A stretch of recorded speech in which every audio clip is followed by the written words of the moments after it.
रीवा में चारों तरफ हाहाकार है। घरों में पानी है, सड़कें डूबी हैं, गांवों का संपर्क टूटा है और जनता मदद की गुहार लगा रही है।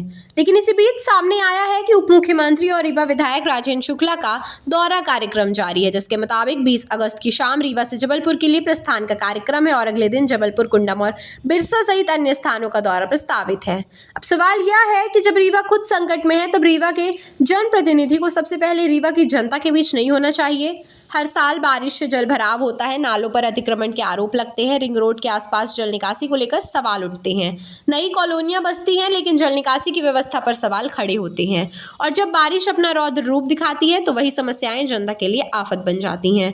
आज रीवा शहर से लेकर गांव तक लोग पानी से जूझ रहे हैं। कई घरों में पानी घुसा है तो कई दुकानें डूबी हैं, कई सड़कें बंद हैं तो कहीं लोगों का संपर्क टूट गया है। ऐसे समय में जनता पूछ रही है, जो नेता विकास कार्यों के लोकार्पण और भूमि पूजन में आगे दिखाई देते हैं, क्या आपदा के समय भी उसी मजबूती से जनता के बीच दिखाई देंगे?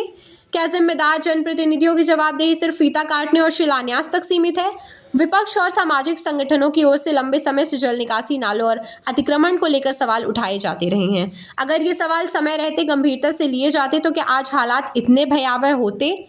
बेशक बारिश प्राकृतिक आपदा हो सकती है, लेकिन जल निकासी की तैयारी, नालों की सफाई और अतिक्रमण पर कार्यवाही तो प्रशासनिक जिम्मेदारी है। इसीलिए सवाल बारिश से नहीं, अब व्यवस्था से है। रीवा की जनता जानना चाहती है, क्या उप मुख्यमंत्री खुद मौके पर पहुंचकर हालात का जायजा लेंगे? क्या अधिकारियों को तत्काल जल निकासी और राहत के निर्देश दिए जाएंगे? और क्या इस बार सिर्फ निरीक्षण और फोटो नहीं, बल्कि स्थायी समाधान की जिम्मेदारी भी तय होगी? क्योंकि जनता को आश्वासन नहीं, जवाब चाहिए। और इस वक्त रीवा का सबसे बड़ा सवाल यही है कि मुसीबत में डूबी जनता के बीच कौन कौन खड़ा होगा और इस जल भराव की जवाबदेही आखिर किसकी होगी?